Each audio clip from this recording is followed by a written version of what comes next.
did not plan any kind of a particular talk, so I had no slides, and I didn't prepare. How many of you have heard me talk before? So we do have a fair number of new people, I guess, that I can tell you probably hear some of the same stuff over again. One thing that was really funny to me is Stephanie here still in the room? Oh, okay. Because I'm sure she would find this amusing. But many, many, many years after Jem was over, I remember fans talking to me about this llama. And I'm like, what are you talking about? I had never heard of this. I'd certainly never seen it. I thought they were kidding. I seriously did not believe it was a thing, that it was real. And until she actually put this up here on the counter, I think I always had a little bit of doubt that this is like an urban myth or something. And then she puts it up here and I'm like, that what happened. that was real. So it just shows you how much of a separation there was between us working in animation and the people working at the doll inn. I mean, we just had no clue. Nobody told us about this stuff, so we didn't know anything about it. So I think that's pretty funny. So my background, I grew up in the wilds of Illinois. I grew up fanatically, obsessively reading comic books. So from a very young age, I was out buying comic books off of spinner racks and having to sneak them into the house because my parents were of that generation that had been taught that comic books were evil and I would maybe become a serial killer or something if I read comic books. So very early on, I was reading Superman and Batman and you know, all Legion of Superheroes, all these DC comics. Lois Lane, you know, I was crazy about Lois Lane because she was one of the only female role models, except she was completely schizophrenic. Depending on who was writing her, she was either the clever, intrepid reporter or she was this insanely jealous bitch. You know, I mean, you just never knew. And then I discovered Marvel, you know, bought X-Men #1 off the spinner rack, you know, and I discovered Fantastic Four and Dr. Strange and Spider-Man and Hulk and just all, you know, everybody. So I was obsessed with comics. So I grew up thinking that I was going to be an artist. My mother was a frustrated artist. She liked to paint, and so she pushed me a lot in the art end. And so I would trace off Dan DeCarlo from RG Comics, and I would convince myself that I was going to draw and write comics. So I moved to LA, and I had this wonderful experience of taking some of my drawings into an advertising agency, to a hardcore professional. And this woman just looked at these drawings, and she looked at me, and she said, "These are terrible." I mean, these are terrible. And I looked at them, and I thought, she's right. I can't draw. I'm not an artist, but I want to tell stories. I would draw my own comics. I would create my own characters. By the time I was 16, 17, I had created, you know, dozens of female hero characters for myself. And so I thought, okay, I should be writing. Now, I was a bit late to this. You know, it took me a while, but I had spent all of my life telling stories in one form or another.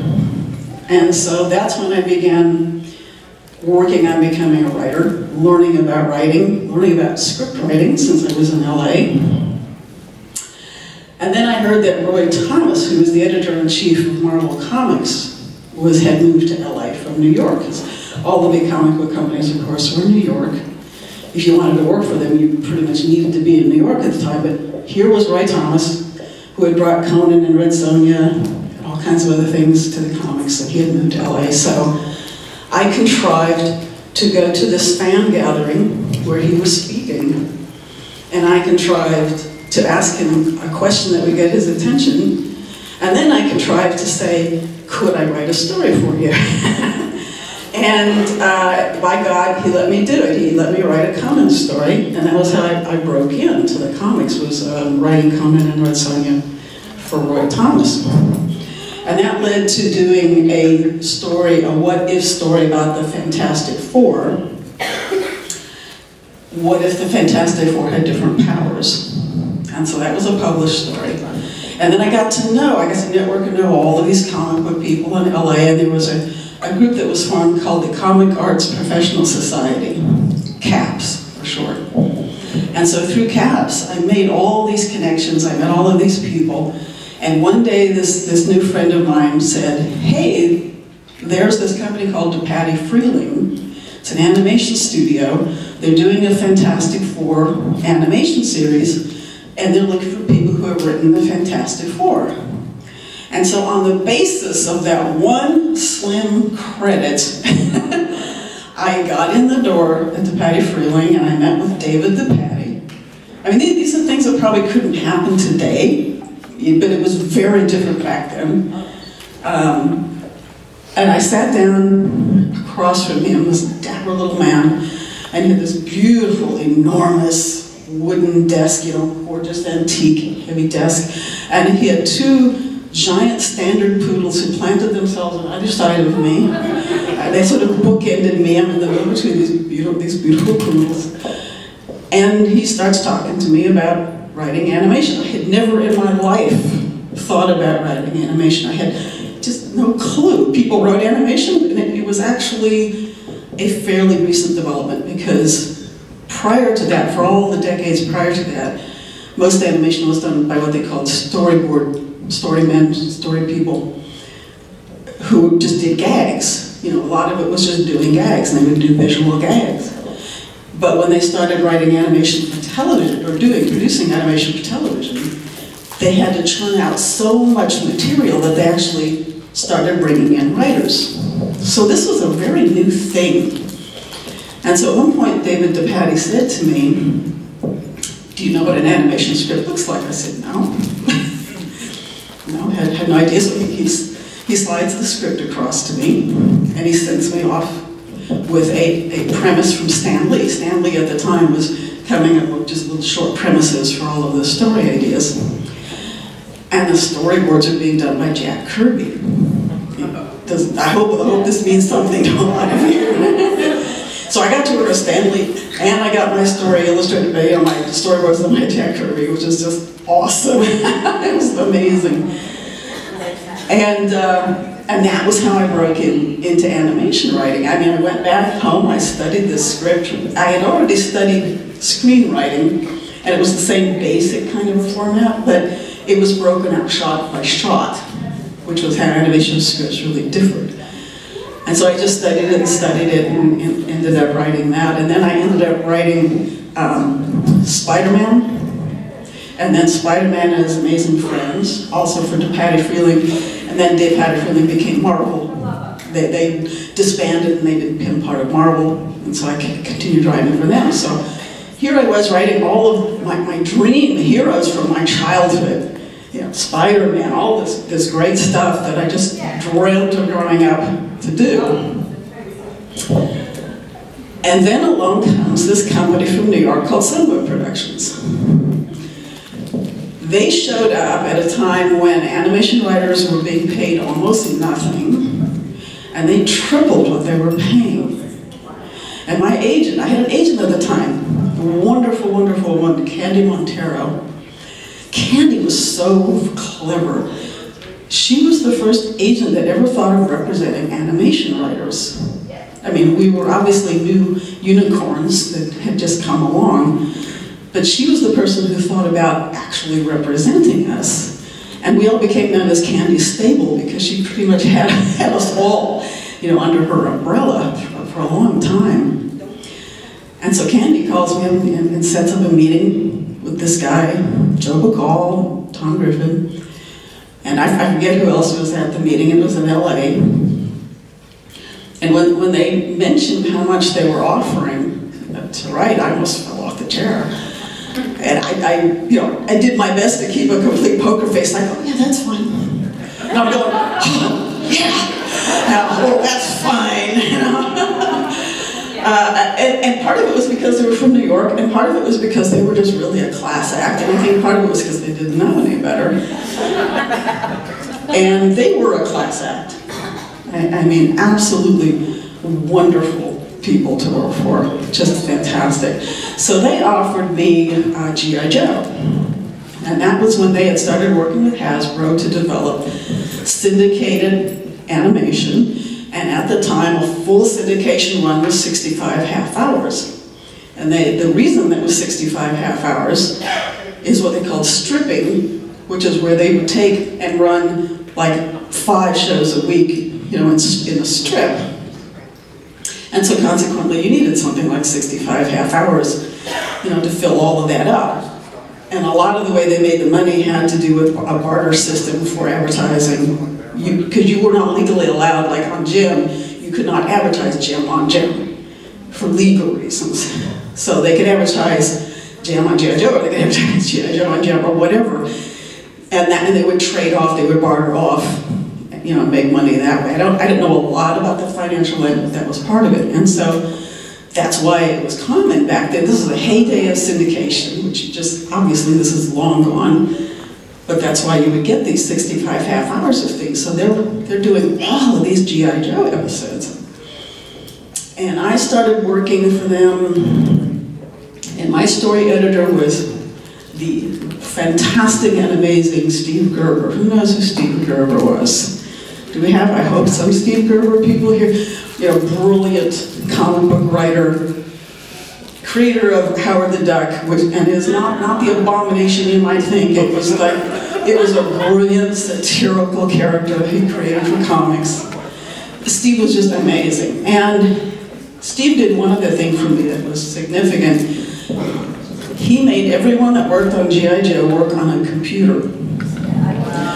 So in order to write for G.I. Joe, I had to go out and get a computer, learn how to use a computer, learn how to use a computer program called WordStar on a computer system called CP/M. I had to learn how to use a modem. I mean, I had to learn all of these things in order to write G.I. Joe, which became really, really significant later in my life, which I'll get to as well.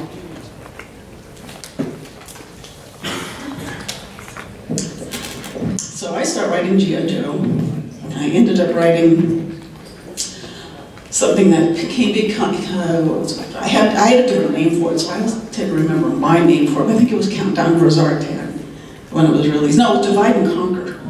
It was one of those names. And then I got to do a 2-parter, Captives of Cobra, another 2-parter, Synthoid Conspiracy. And in the course of doing all of this, of course, some people became very familiar with me, and I got close with Joe and Tom, and Carol Weitzman, who handled the production end of things. She was terrific. And so all of a sudden one day they met up with me and they said, we have this other thing we'd like you to work on. And it was another thing that they were doing with Hasbro. And so they started telling me about it, and it's a girls thing. And it's about these girl rock groups. And I go, yeah. And they were going to let me develop it. And I had never had a development deal before. I'd always been writing on an established show.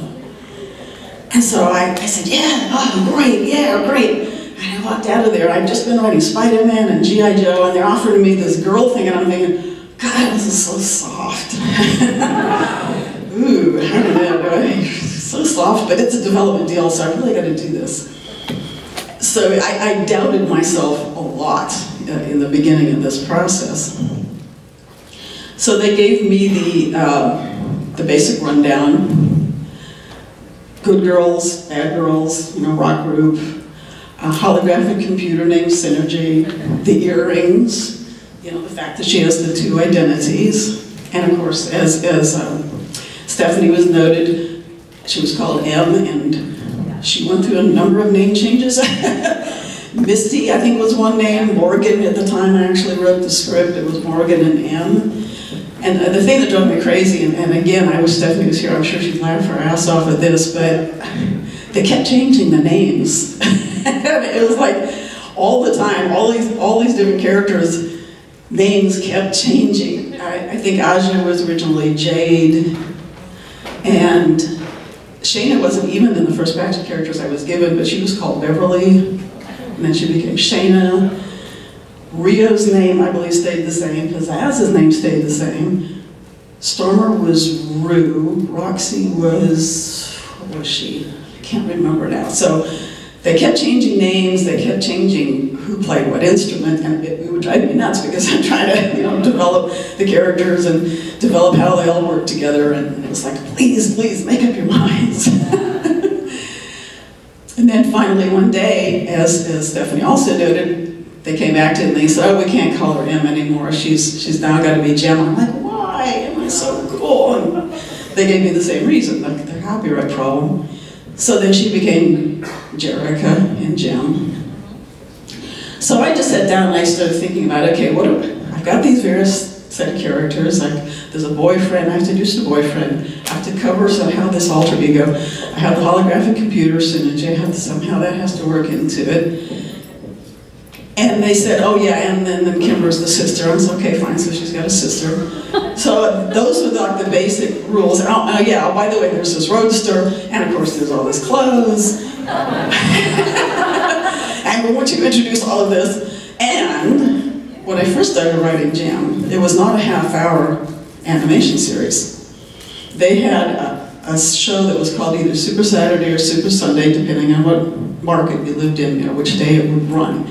It was a half hour, but the first 6 minutes were a boy action series of some kind. I think humanoids and visionaries, I don't really remember. I never actually saw it. It's robotics. Robotics. It was like boy action stuff. And then the middle 6 minute segment was Jem, and then the last 6 minute segment was another boy thing.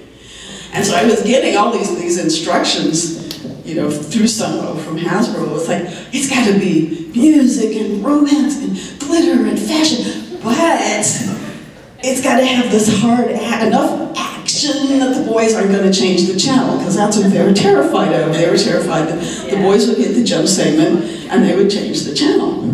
And so that's why every one of these first segments, like the first five half hours, were the original 15-minute segments, which they then strung together into half hours.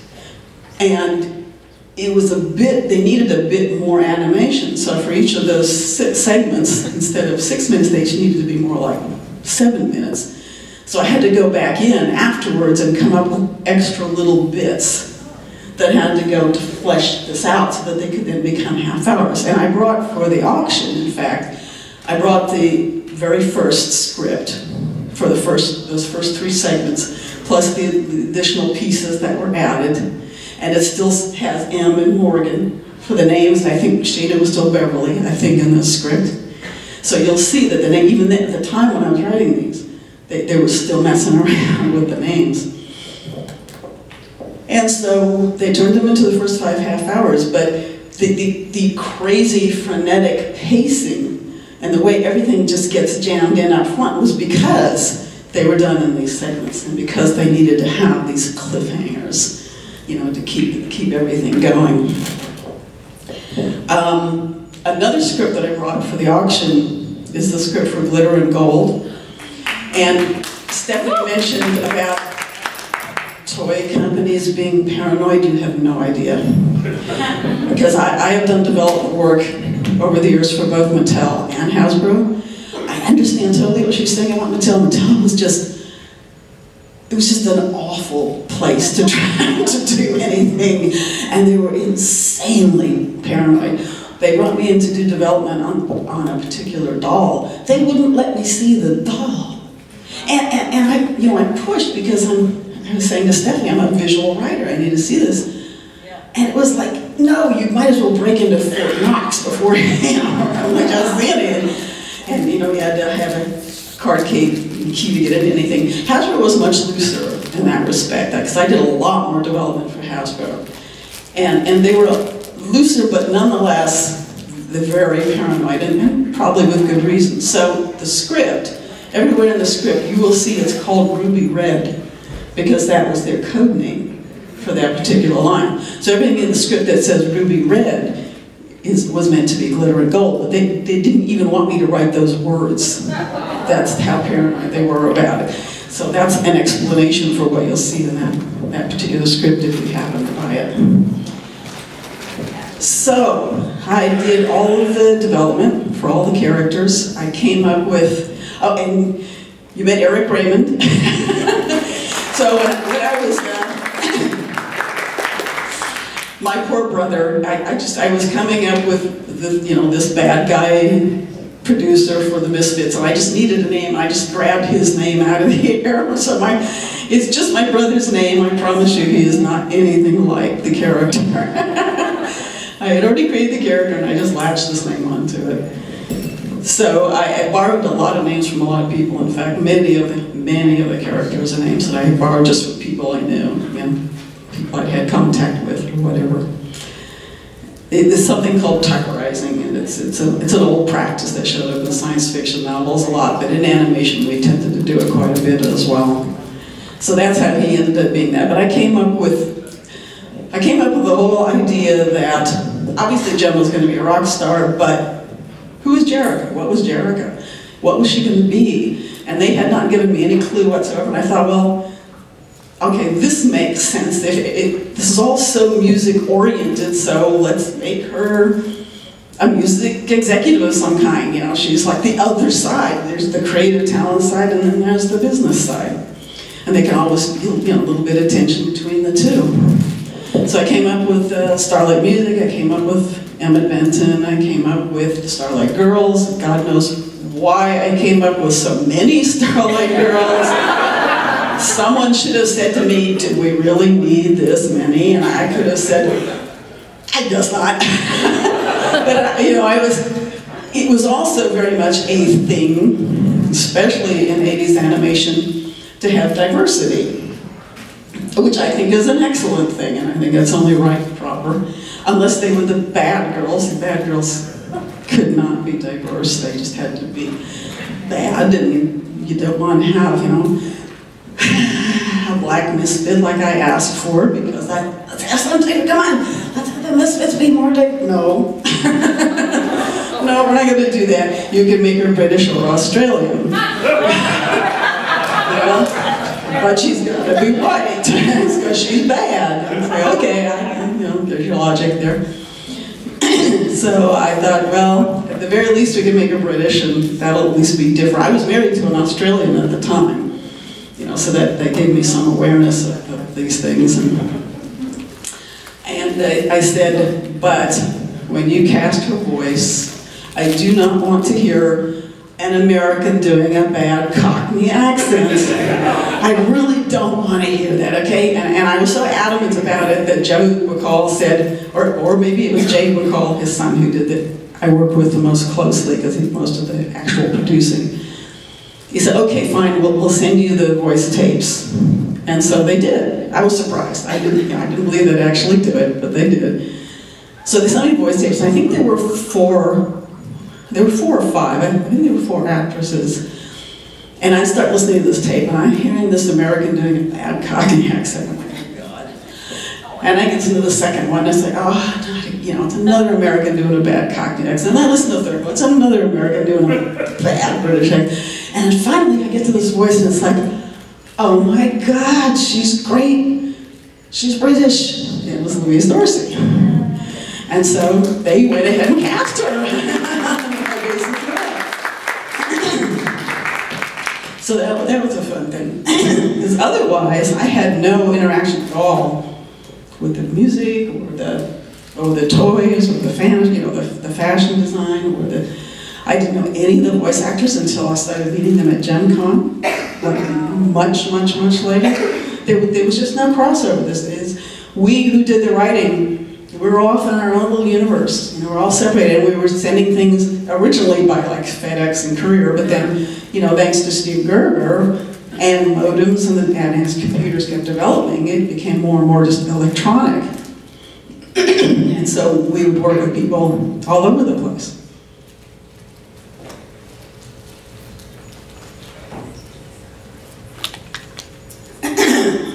using my voice pretty quickly. And so consequently, there are writers that worked on Gem. There were a great many that I did know personally that were in LA, but there are writers all over the place that I've never met, never met in person. And so it is. It's just one of those things where you're sitting at home in front of the computer, wrapped up in your own little world, writing this stuff, and somehow it all comes together and becomes this amazing thing called Gem. And no, I've been asked many times, did you ever imagine that Gem would be what it is today, or that it would have this kind of impact? I did get an inkling of the impact Gem was having. And it was when I did the two-part, the music award two-parter, and I had the Runaway Kids.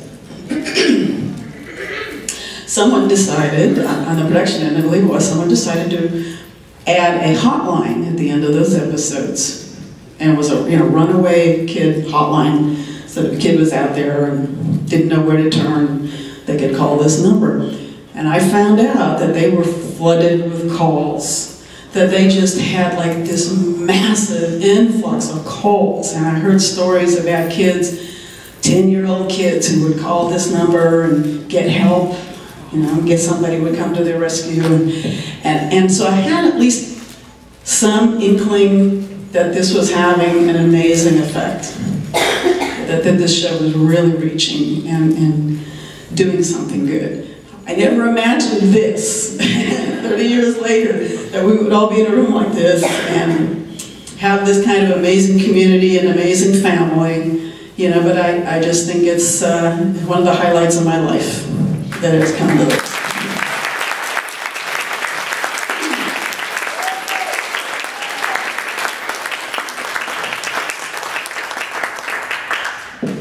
So I don't know how much time we have left, but maybe this would be a good time to... Half hour, just under half hour. Yeah, why don't we just go ahead and go to questions, because I'm sure there's some more things I haven't thought of that... Yeah. Can you talk about a little bit about synergy and the way you handled synergy and the way some of the writers later handled synergy? About handling synergy and how I handled synergy and how some of the other writers handled synergy. When I sat down to create the Bible for the show, the Bible is the document that lays out the basic premise of the show, who the characters are, describes the character interactions, everything that a writer would need to know about the show and about writing the characters goes into the Bible. So I started doing research into holograms, and I began researching the scientists and the people that were, and of course we're talking about the state of technology 30 years ago, so it was very early. So Gem is really more of a fantasy than actual science fiction, but I started researching, and I have mentioned this before, but that's why Jerrica Benton is named Benton, because he was one of the primary people working on holographic technology at the time.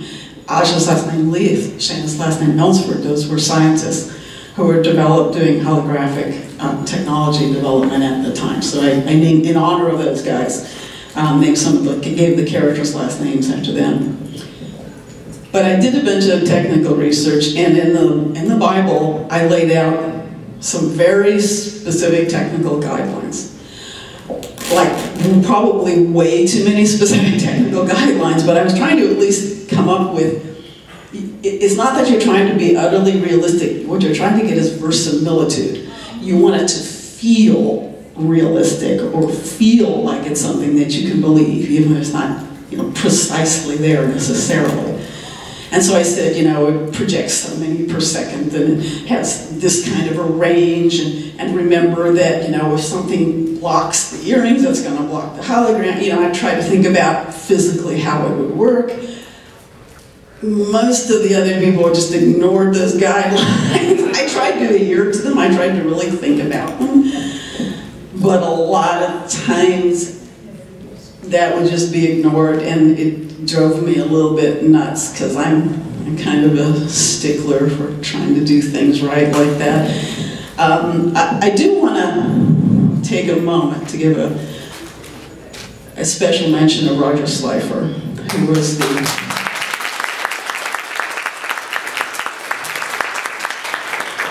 story editor. I was spending so much of my time doing development work and writing that it was really just impossible for me to do much of anything else. I ended up writing something like 22, I think, out of 65 half hours. So I was doing a lot of development work, a lot of writing.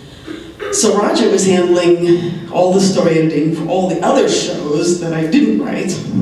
And of course, he wrote some of them. And for those of you who don't know, Roger was tragically hit by a hit-and-run driver. Left him seriously brain damaged. He lived on, I think, another 1 or 2 years, but finally succumbed to that. So he should be here. He contributed a lot, obviously, to Jem and to the mythos of Jem and so forth. And we were friends, and when I went on to other animation series, I would hire him as a writer, and so when I say the next thing I'm going to say, I say it from that background, that he and I did not necessarily see eye to eye on how we would story edit. And so Roger was a little bit looser with things, and so that's why you could have Jem in a race car somehow projecting these holograms in a way that should have been physically impossible. It's like, okay. And I remember seeing one of his scripts where he was having, I think it might have been the Father's Day script, I'm not sure, but he was going to have Harvey Gabor, who was a character I created, he was going to have Harvey land in a Concorde jet. Now, I don't know how many of you even remember what a Concorde jet was, but it was this kind of amazing, sleek, big, supersonic jet, and there were only a few airports in the world that could accommodate these jets because they needed like these amazing runways to take off and to land, and they went like, way up in the atmosphere, and you get around the world in like a fraction of the time of a regular plane. I mean, they were amazing. And so yeah, sure, Harvey Gabor might use a Concorde jet. He couldn't land it in a football field. And Roger had him landing this Concorde in a football field. I'm like, Roger, he'd take out the entire town. And he's like, oh, who cares? I'm like, please, look, give him this really super fancy Ranger helicopter. I mean, they're like, multi-million-dollar helicopters. It'd be really crazy. Like, no, it's got to be a jet. So his compromise was he didn't use a Concorde, but he used some other kind of jet. He still anyway. So yeah, I tried to. This is actually answering your question. I tried to remain a little bit truer to verisimilitude in terms of how holograms might work, and other people did not necessarily do that, and so that was how Synergy ended up doing all kinds of different things. I know you said you named certain characters after people you knew, like Eric Raymond, or had the last names of these scientists or the last names of the hologram girls. Were there any characters themselves that you molded after people you knew? No, I stayed away from that. I mean, they were just purely characters in my head, and yeah, I didn't try to blend the two things. I don't think it's really wise, number one, to do that, and because somebody could come along and go, I don't like what you did with that character, and naming me after that character, and they could be upset about it. I mean, and so most people really like it, but it just, and number two, I didn't have anyone that really fit the mold of the characters that I was creating anyway, since they were all very much inventions based upon what I had to work with. And so, yes? Can you talk about the thinking behind, like, the, at times, bonkers relationship between Jem, Jericho, Rio, and Riot? Because I don't even, like, it's, that love polygon will never shake that. Okay. You wanted me to talk a bit about the four-way relationship between Jem, Jericho, Rio, and Riot? Yeah. Okay. Well, first of all, when I was writing those short segments, the 15 short segments, and obviously they wanted the Rio doll was part of the line, and he was supposed to be a boyfriend. And so to me it was just a natural, fun thing. I mean, how could you avoid having fun with this notion that he's Jerica's boyfriend, but then he falls for Jem, and she's got this secret identity thing going on. Now, because I originally thought it was only going to be these 15 segments, I was going to have her reveal the truth to Rio. And then when they decided, oh no, we're going to do this half hour, 65 half hours, they were like, Jade McCall was like, yeah, let's not do that. Let's, let's not have her tell them the truth. And so I had great fun with that. I mean, I enjoyed that. I was personally in love with Rio. Because the art for him, not the actual animation, but the character sketches, the character art that I got a lot of character art for these characters. As soon as I saw his character art, I was like, yeah. I like this guy. And so I really enjoyed creating this triangle, because if you're a writer, it's so much fun to work with that. And it's so much fun to torment your characters. And so Jerica could be so tormented and confused, and there's just so much you can do with that. It's just so much fun, really. And so that continued through what I tend to think of as seasons. They weren't like network seasons, they were more like toy seasons, really, because they related to when they would add new characters, new dolls to the line would become new characters for the show. But it wasn't until they introduced the stingers that I had to really think about how was I going to work the stingers into all of the dynamics that had been set up for like the first 2 seasons, if you want to call them that. Because we'd already had lots and lots of stuff between Jem, Jerica, Rio. That was well established, and we played with it a lot. And we already had all of the established relationships with the Misfits. I mean, we knew what that was all about. We'd had a lot of that interaction, and they wanted to downplay the Misfits a little bit so that we could play up the Stingers.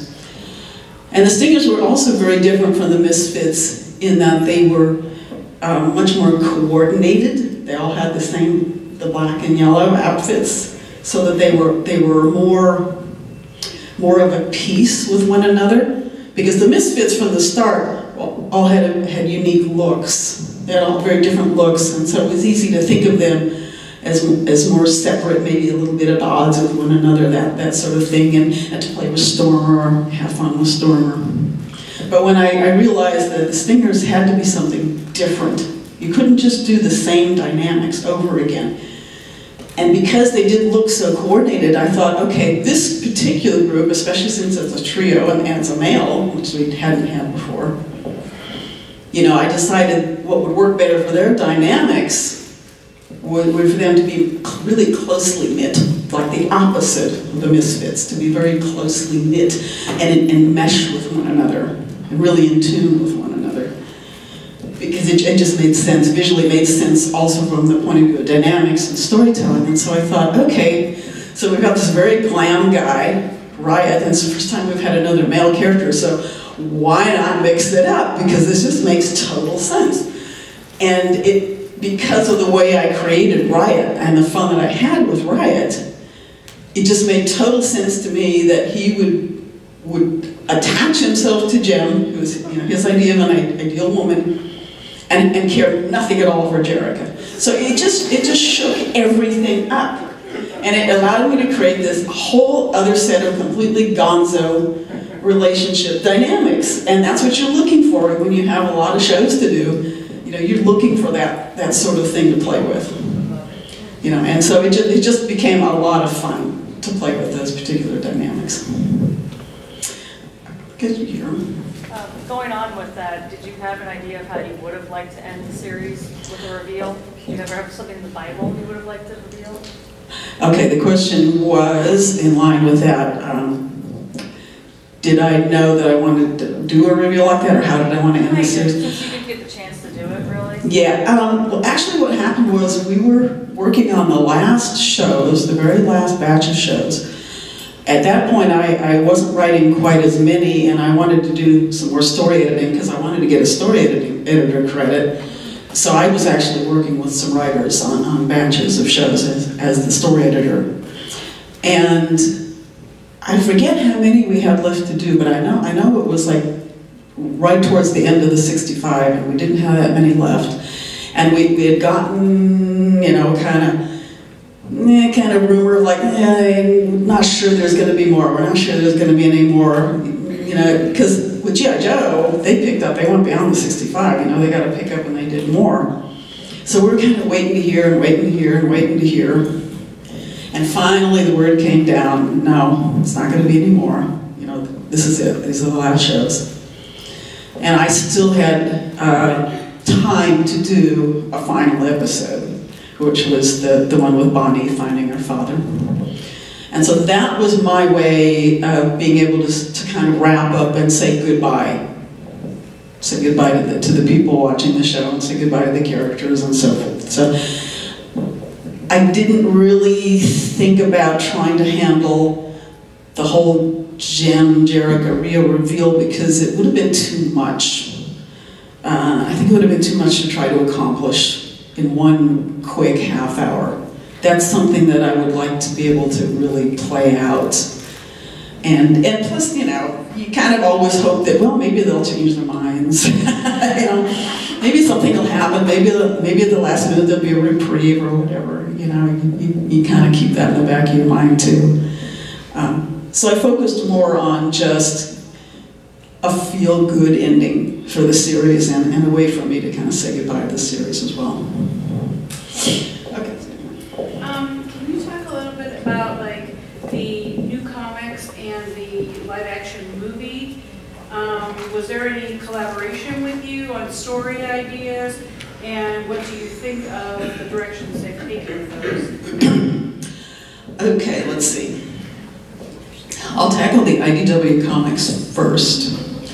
Because, no, I had no involvement whatsoever. Nobody contacted me ahead of time. I heard about it, just like anybody else would hear about it. I contacted IDW and I said, hey. And they said, well, we already have this writer-artist team. They're the ones that came and pitched this to us. And, you know, it's already a done deal. I said, okay, fine. And then Kelly Thompson and Sophie Campbell both got in touch with me by email. We've never actually met in person, but they both got in touch with me by email and we exchanged some wonderful, wonderful, very nice emails. I mean, they're wonderful people. I think Kelly's done a really nice job capturing characters. And she did things that I wasn't able to do in the animation series, but had talked about, you know, would have been nice if I could have done it. You know, she has been able to do some of those kind of things, so I think that's very cool. Now, the live-action movie. So I worked at Zynga, the game company, for 6 years on their mobile, first on Facebook games and then on their mobile games. I held the position of principal game designer, but actually I'm a narrative designer, which is a person who meshes storytelling with gameplay and does story for games, and writes for games, and so forth. I've done a lot of that as well. I mentioned Steve Gerber getting me into computers early, and that allowed me to get into game design very early, because I was ahead of the curve on using computers. So that's what I meant when I said that it was really significant. So I was working at Zynga full-time, doing narrative design for their mobile games, and one day I get a phone call from a PR person, a global PR person at Hasbro. And she says, we just wanted to let you know that tomorrow there's going to be a movie announced. And we thought we should let you know ahead of time. Well, actually, it wasn't quite like, she said, well, we just wanted to let you know that we're going to be talking about, releasing information about a Jem movie. And I said, oh, a Jem movie? Great. Do I get to write it? She, well, no, that's going into production already. Okay. And she said, the director, John Chu, would really like to talk to you. Is that okay? And I said, sure. Let him call me. So he did. We had a very nice conversation. I liked him a lot, just talking to him on the phone. And he did ask me for input, and I gave him 2 pieces of input. I said, one of the big mistakes I felt that I made is that I didn't treat Aja and Shayna enough like sisters. You know, I don't know why, I'm not sure why, I had that strange mindset that Kimber was the sister, and so I always would hear Jerica talk about her sister Kimber, but I would never say, oh, you know, my sister Shayna or my sister Aja, and I should have treated them more like actual sisters, because they were all raised together and they were all pretty much part of the same family. And he went, oh yeah, I'll have the writer, you know, definitely work on that. And I said, and the other big thing is, I said, you really should keep the Jem, Jerica, Rio triangle thing. I said, I think that's important, I think you should keep that. He's like, because he already had a script. You know, I mean, they already had a script. And then a little bit later, he flew me down to LA, and he treated me to a beautiful lunch on Venice Beach, and he walked me through his whole presentation, and he told me about all the years and years he spent hammering at Hasbro trying to get permission to do a movie, and ultimately ended up having to do it through Blumhouse Productions for like $5 million, which is like nothing. I mean, if you know anything about movie budgets, that's just nothing. Super, super, super low budget, and I think that's probably one of the reasons he was able to do it. So I ended up really liking John a lot. John had a lot of passion. He really was sincere about the project. He cared about it. He was very passionately attached to it. And I liked him tremendously. So when he asked me if I'd be willing to do a cameo, I went ahead and said yes, even though I wasn't really happy about the overall situation. But I never saw the script. I never read the script. So I had no idea, other than just, you know, vague sense of the storyline. I really had no idea what it was going to be until I saw it. You know, and again, John flew me down, and Sam, and who else was there? Britta was there, yeah. And so he flew us down for an opening down in LA. So got to see it down there, and he had me do some the cameo and then some looping and so forth. And I think a lot of it was maybe his way of doing what he could do to at least get me some money for participation, since I didn't get to participate in any other way. But you know, it is what it is. I feel that it's not Jem. Except I think it's Jem in name only. I think, unfortunately, that I don't think that it's a bad movie. But it's just not Jem, really. I think, unfortunately, they missed the essence of Jem. And I think some of that I suspect, some of that may have come from Hasbro. I'm not sure. I have no proof of this. I just suspect that there was some guidance given. I kept hearing people, I would hear from 2 different sources. I think John Chu was one, and then another executive in the general TV business. I heard it from him too. The word grounded. You know, the movie should be more grounded, which to me meant, you know, get rid of the really fantastical elements, because, gee, we don't think an audience can relate, maybe don't think a new audience can relate to it or something, and that would be my guess. And that just rips the heart out of it, really. I mean, there's no secret identity, you know, and Synergy is this little ball of plastic, and it's like, you know. Little hologram thinkers now. Yeah, so, you know, I just think there were a lot of bad decisions made, and then it's really unfortunate. John really wanted to do a whole series. You know, obviously he wanted to bring in the Misfits, but he couldn't in the first movie. I mean, when you got a $5 million budget, there's only so much you can do. You know, but he wanted to, and he was hoping that it would do well enough that he could do a whole series and start bringing more of this stuff in, the stuff that we really think of. But by that point, I think they'd already kind of missed the boat, because the whole Jem, Jerica, Rio relationship is just not there. Rio ends up owning the music company. you know, I mean, she's not even an adult music executive. She's this girl that's struggling with her identity, and that's not Jem. You know, that's... So, I just think it's unfortunate, and I wish the hell they would have involved me. That's all.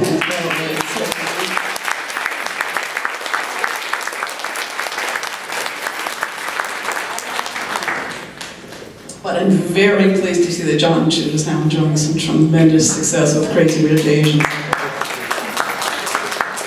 I think that's awesome. I'll get back to you, but I'm going to get somebody over here, okay? Okay, going back to Riot, I really like his character's backstory and how complex he turns out to be.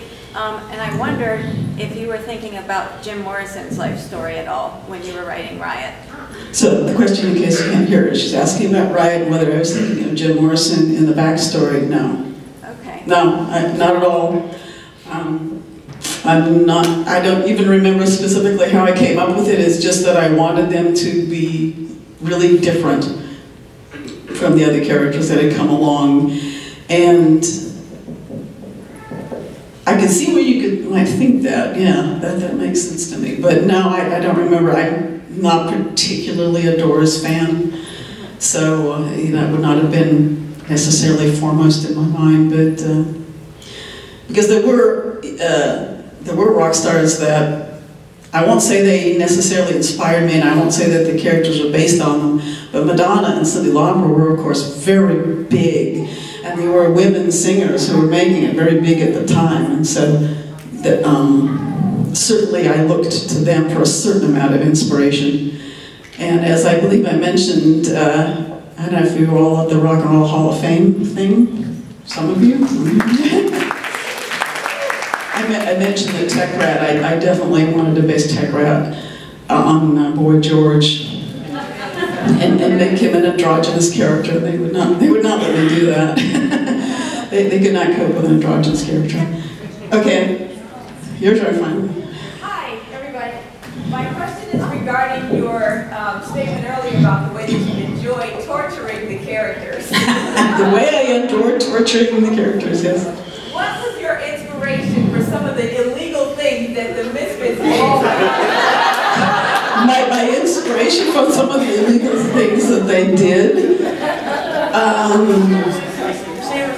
just had to come up with stuff. I mean, you just think about, okay, here's a really cool setting, and you know, that's in keeping with the whole rock star lifestyle, or in keeping with the various characters you invent, like the Countess, you know, and she has her yacht and so forth, and so it's just like, well, what have I got to work with? You just think, you kind of think in terms of visual gags. You know, what is it what's there to work with that gives me that cliffhanger that I need? Because a lot of it was having to come up with the cliffhanger, so, you know, it was just a matter of, okay, well, this is the story I'm telling, what have I got to work with, what kind of props could I work with, what could they do, because you want to have it be more, as much as possible, be visual action, and have that sense of threat, the cliffhanger sense of threat, so, you know, it's just whatever was there, just come up with something. I'm going to bounce back to you. Okay, so back to Rio. I do a lot of writing. I don't normally share any of it, but I decided to write my first Jem fanfic, and I jumped into the deep end. I'm retelling the entire Jem story from Rio's point of view. She's doing fanfic, retelling the whole Jem story from Rio's point of view. Literally episode by episode. So it's actually been very interesting because we watched the show from Jem's point of view. So going back and seeing it from Rio's, you really look at the show completely differently. So my question for you is, if there was one thing about Rio that's never been shown in an episode that you think is an important part of him, what would that be? Okay, something that I wasn't able to show in the episodes that I think would be an important part of Rio. Yeah, I've actually thought about this a lot. I set up, of course, this idea that he really hates people lying to him, and that he has a temper. I did not have him kick a plant.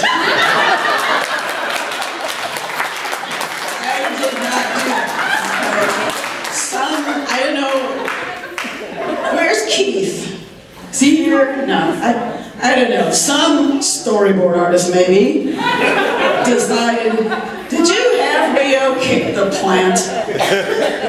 I what?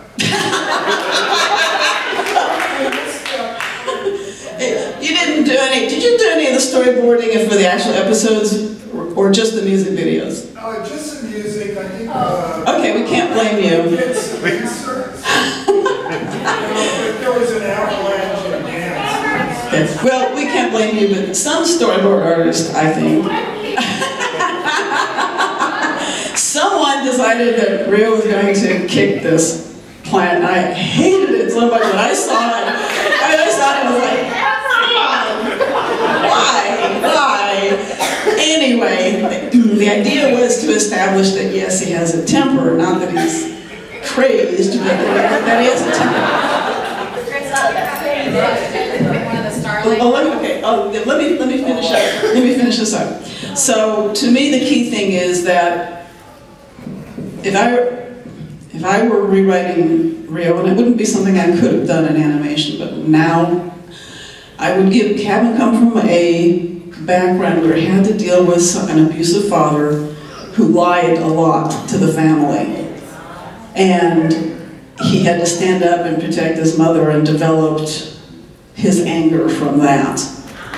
You know, so that's the kind of backstory that I think of when I think about Rio, is that he was someone that had to overcome a lot of adversity. He had to overcome someone who lied to him a lot and who was abusive, whether physically, emotionally, whatever, and had to be protective of his mother, and had to develop his anger as a way of being protective. That is just a little something I've had in my head. Thank you. Yeah. Thank you.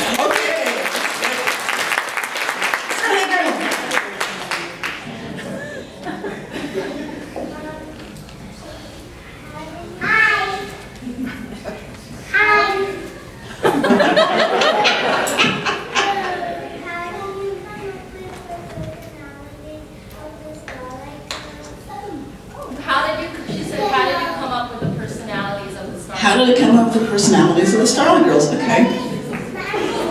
So the first thing I did was I started thinking about what kind of ethnic mix I wanted to give to the Starlight Girls, and the idea behind them, and one of the reasons I created so many actually, is because we had 65 half hours, and so I thought the Starlight Girls provided lots and lots of opportunity for storylines.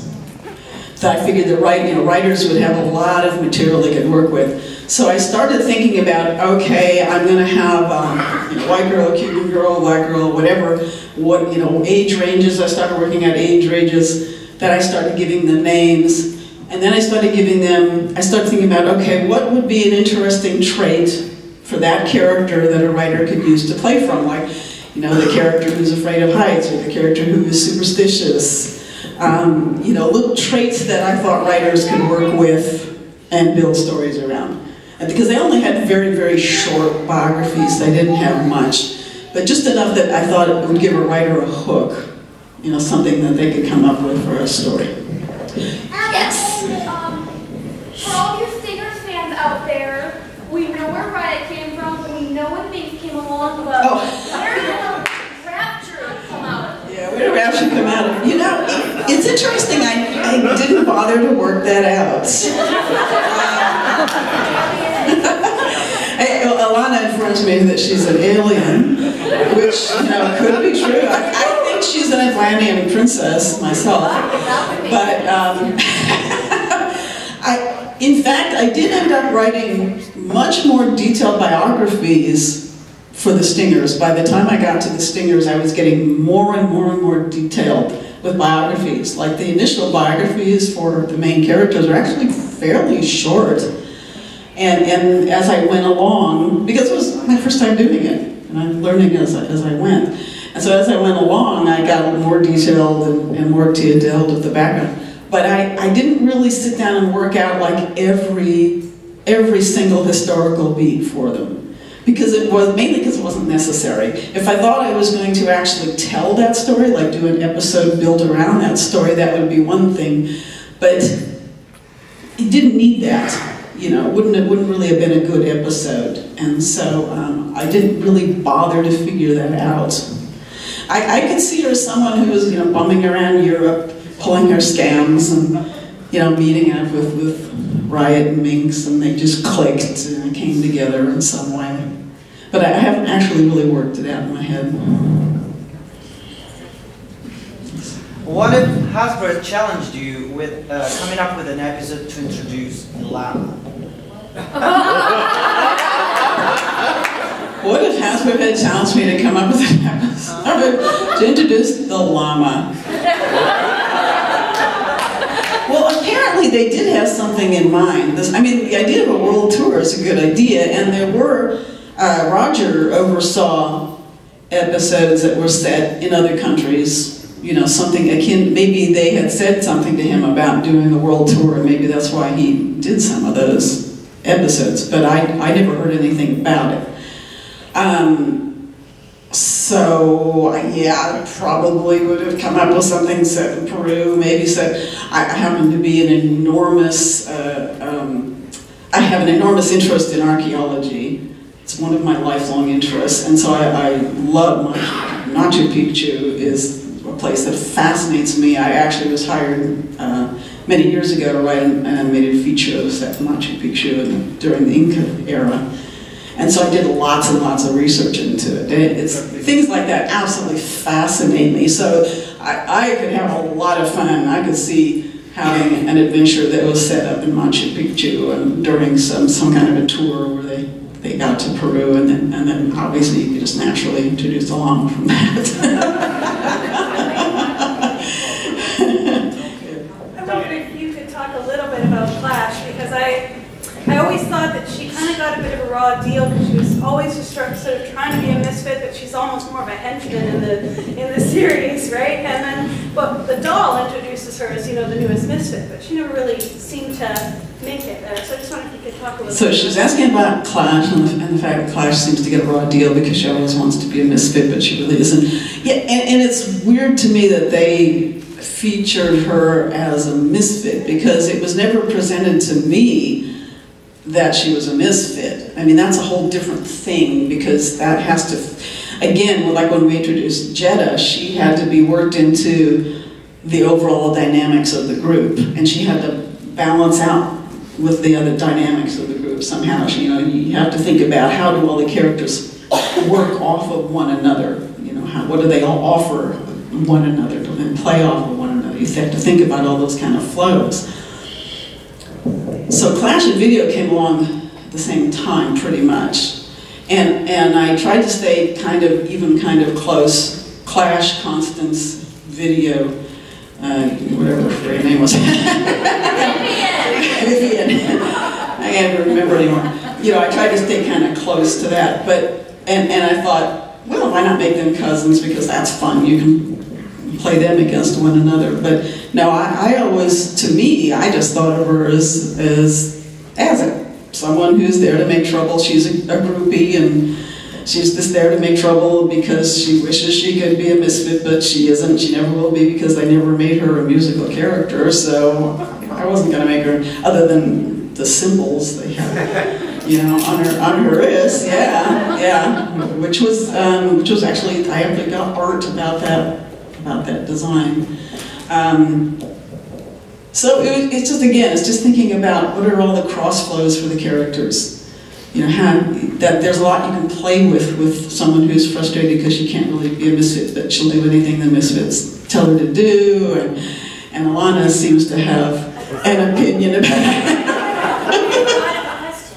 Oh, okay. So with that in mind, with the Misfits groupie, Clash, the Stingers groupie, Graphics, who was never really introduced into the series. I'm wondering if you had any ideas about how you differentiate between her and Clash being the groupies of the two. I didn't think of Graphics as much as being the same kind of groupie as Clash, but Graphics was pretty specific in her design. She was always intended to be a graffiti graphic type of an artist kind, you know, very different from, say, a musical character. I know we did a little bit of development with her, but then she got pulled from the toy line, so she never really went anywhere. She didn't really get fleshed out. But at the time, what was really big at the time was the whole Valley Girl thing. And so I really played her up as a Valley Girl with all that kind of Valley Girl speak and all that sort of stuff. Oh my God. Yeah, exactly. You'll be tubular, you know. Okay. I've read online, it says Rapture came from the US, and then she was somehow in Germany when Makes and Riot were there. Is that true, or is that just fan-based? Okay, I don't recall. I'd have to go back and probably look at notes and look at my Bible. I mean, I know that I made Rapture an American. I don't know whether I really specified anything about how they met. I don't remember. So I'd just be kind of guessing at this point. Because to me, the important thing was simply that they were together as a group. That was really the important part of it, and all of the trouble that they ended up causing amongst the holograms, amongst the misfits. I mean, there's just so much fun stuff to play with. It wasn't until JemCon that I realized just how much the show resonated with the LGBT community. So I was just wondering, since in the 80s you'd have to code it, or was there any consciousness that some of the themes would resonate, like secret identities and hiding your truth, or the fear of coming out to someone the way that Jericho was afraid to be honest with Rio, and later with Riot's hope, Riot playing the piano and being punished for being more sensitive as a boy, and he was supposed to be tough. So was there any consciousness that the writers at the time would have, or even you thought of, to work those themes in, or how it resonated? I would say no, only because we're talking about children's animation, and so they were very careful about what they would allow, you know, into children's animation. Like I had one concept I really wanted to do about a boy dealing with an alcoholic father. And I wrote up a whole outline for it, and I really, really pushed and wanted to do this particular outline, and they wouldn't let me do it. They just weren't comfortable. They wanted me to lighten it up to the point where it would have been just like, what's the point of doing it?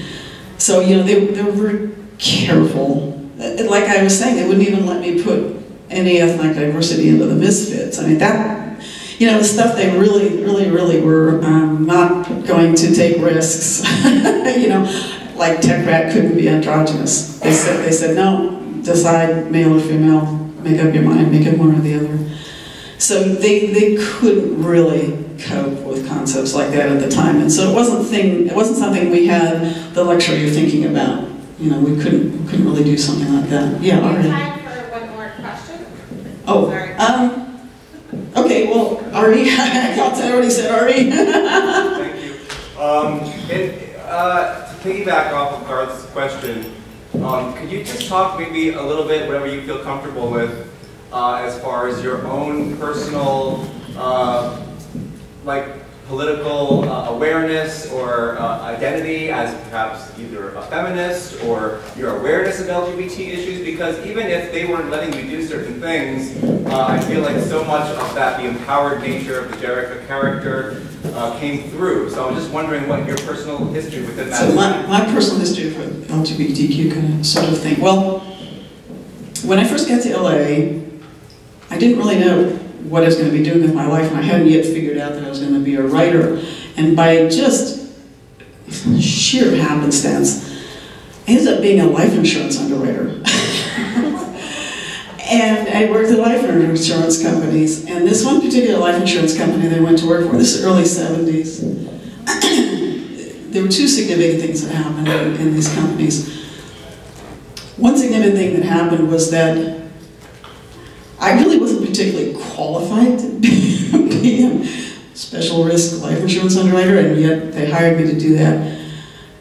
And there was an older woman who was very much an established professional, and she brought a lawsuit because she wasn't being paid the same as the man, the male underwriter that we had.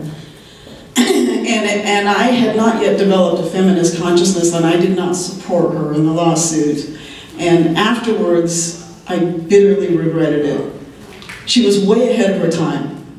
way ahead of her time, but she planted the seed of feminist consciousness in me that did finally grow and take root and made me think, you know, wow, that was wrong of me.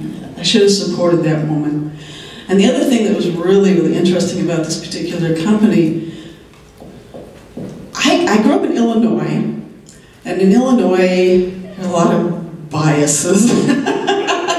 I mean, there's a lot of racism, and anybody who is even slightly, as they would say, light in the loafers, or what they have all these wonderful terms for people that even, you know, hinted at being not right, you know, a fruit.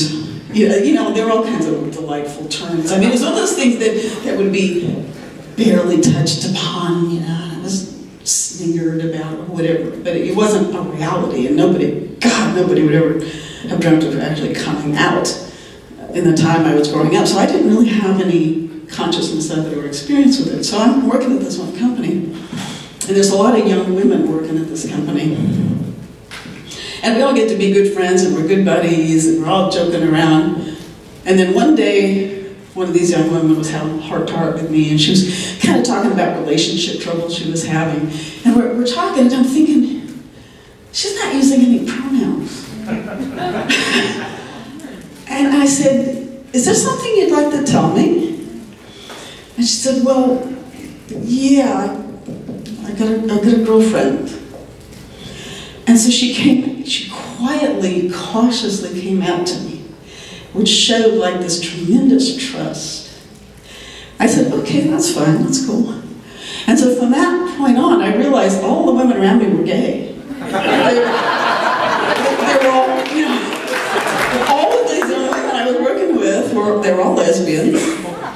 And it was wonderful because they educated me. You know, they made me aware. I mean, you know, they started sharing their jokes with me, you know, they'd be joking around with one another, like someone would be kneeling down to file someone, and a friend would come over and say, hey, while you're on your knees, do a friend a favor. You know, I mean, it was great because this was an awakening. You know, I experienced them as people, as friends. You know, they were just friends, they were buddies. And so that was the beginning of that awakening for me. And I don't really want to get into politics, because if I start ranting, I will never stop. I can only say that I hate what is happening to our country right now.